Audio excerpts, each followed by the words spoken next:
In this video, I'm going to show you the classic Hollywood lighting styles that I learned 25 years ago at the BBC. And Pitwell Hall here is my location.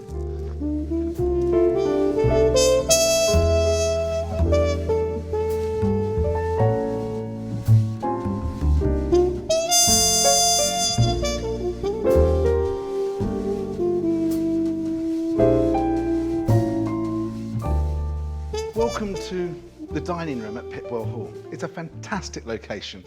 You don't have to have opulent venues like this to take good Hollywood portraits, but we've got it, so we're going to use it. The backgrounds we've got here, this is this zone that I'm going to shoot here now. Okay, we've got some candles. There's a couple of candles up here on the wall as well. I'm going to use this area. I'm going to have a picture, first of all, of Jamie standing here. Jamie's my sort of leading actor. It's going to be a wide shot, so he's going to be sort of more figure in the landscape, I suppose. And then I'm going to bring Jamie to here, more into the middle of the room. Maybe I might actually sit him down for that point. I'm going to go for some more headshots, something a little bit tighter, maybe with a fire as a background. So we're just going to use this sort of two zones. But the first picture, I'm going to use a key light. So a light from the front, but I'm also going to use a backlight. This is going to be my backlight, this little one here. I don't know how I'm going to set this yet until Jamie's in, because with backlights, and key lights, you've just got to fine tweak them when your subject's in position. But it'll be over in this direction. Come and have a look at the key light. What I've got here, these are ARRI lights, okay? These are the typical 1K ARRI. Now, it's not changed that much in design since the 1930s. Of course, it's a much more modern fitting now, but the point is it's still got this concentric rings, this Fresnel lens, and inside these lights are tungsten bulbs. So they are 3,200 Kelvin. It's that warm colour. This lamp here is the Lupo Lux 1000, so it gives out a similar quantity of light, but it's LED. This LED technology has no heat, or very, very little heat out the top, and it's also daylight balanced. Now, as you can see, we've got candles, which are about 2,000 Kelvin, maybe 1,900. We've got the fireplace about the same. So we've got a much warmer, richer feel to the scene than daylight. But because I'm going to shoot in black and white, I don't mind mixing my light sources. So that's an advantage of black and white work. So I'm going to use this Lupo Lux as a key. Let me pan it round. Let's bring it into position. It'll probably come to about here or something. And if I pan that now onto the scene, you can see at the moment this light is spotted up. So if you look over at that wall there, you can see that there's a spot of light on that candle. If I flood the light out, you get less intensity, but now the light is from here all the way across here. It's an even light. You get about 50 degrees of even light out of one of these. But the problem with even light is it's boring, okay? Because life isn't as even as this type of lighting. So what we're going to do is we're going to put a scatter gel to break up the light, to give it a little bit more character, and then we'll have something really worth shooting. So let's do that. So this is a scatter gel here. This is it's like a piece of plastic film with some pattern on it, designed specifically for these cool running Lupo Lux LED lights. They also work on the new ARRI LED Fresnel spotlights as well. But you don't want to be putting one of these on an old tungsten light fitting, because it'll catch fire, I expect, or something. But these lamps don't give out any heat, so it's absolutely fantastic. Right, I'm going to turn this power up on this light, up to 100%. It's fully dimmable, and as you dim a light like this, the colour temperature stays the same, unlike the tungsten lights. As you dim down a tungsten light, the colour temperature drops, and so it becomes more orange down into a deep red. Now, we're going to take control of the light in here, and the way to do that is to shut the shutters or curtains. So, because obviously in any Hollywood studio, everyone's got control. A good studio or a good set is basically a black box, and all the light that ends up in that set or in that studio is put there for a purpose. So let's get ourselves into a more realistic situation. All the photography that I'm showing you on this video production can be done in a studio or in a small room set or in a boutique hotel or a classic house like this, or even in a modern apartment. You can really bring this lighting style up to date. It doesn't have to be used for a vintage thing. This light here is too shallow on me, okay, at the moment. And so what I need to do is I need to get the light up. I want to have the light as though it feels like it's coming from a chandelier or something. So let's do that first of all. I'll bring this up a little bit. And as you can see on the wall there, the pattern, as I move the light, the pattern moves. I'm going to have to make sure I find a nice bit of light for Jamie. So when he's in position, I'll have to pan or adjust the light to make sure I've got a nice spot on him. Okay, so let's get Jamie in, because I think we're ready to go. Oh, the light level, by the way, is nearly always 800 ISO, a 60th f4. Sometimes when I'm using a real fire, I might drop it down to 2.8, which is where I think I'm going to shoot this frame, simply because even though the flames are quite lively there, you don't get that much exposure out of the fire. So the fire itself is setting our base exposure. Now, if I'm working at a 60th on maybe a 50mm lens or something, I normally use a monopod. I use a monopod anyway often, just to allow me to see the image in 2 dimensions, allow me to compose with it, and get the shot I want. So let's get Jamie in and have a look. Jamie, can I get you in here? Oh, yeah. Looking you. I'm ready. Yeah, you scrubbed up. I borrowed your clothes. I think my clothes would fit you, mate. Come over here. That's quite a nice, that's all right. I like that position there. And we've got all sorts of shadows. You can see there's a shadow of the candle there. I'm not worried about that. These things are there in real life. If you take a look at some classic movie scenes, you'll see that there's shadows everywhere. I'm going to bring this in a little bit. I want to make sure that lighting stand leg isn't in my picture.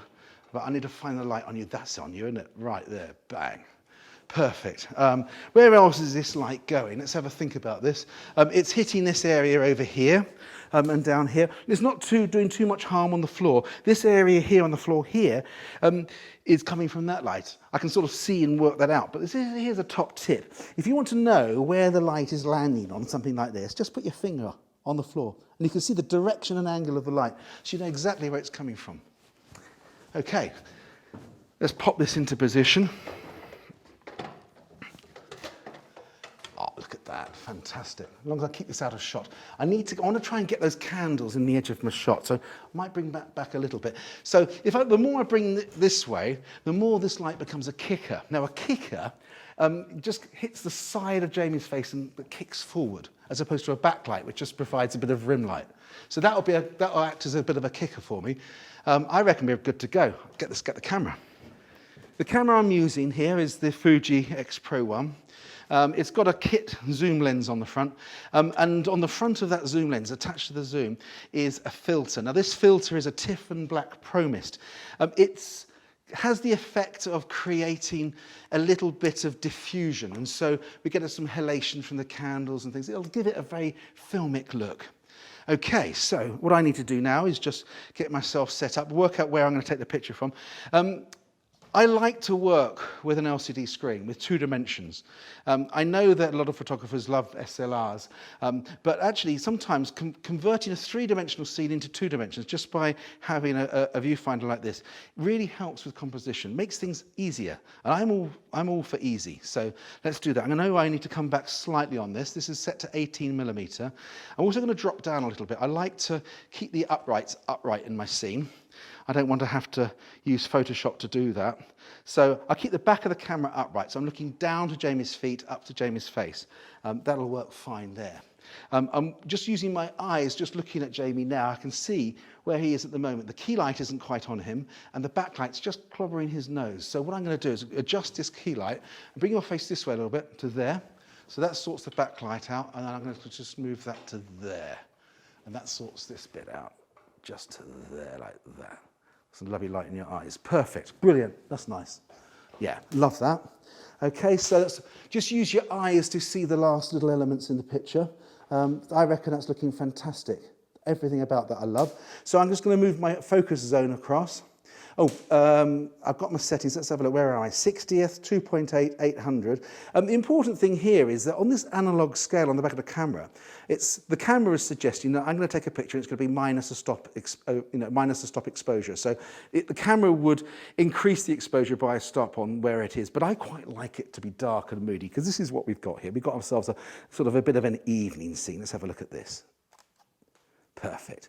What I need to do now is just have a quick look in, just check it's sharp, and make sure I've got a reasonable expression. This is a wide shot, so it's not going to have too much sort of emphasis on that. Look fantastic. You look amazing, Jamie.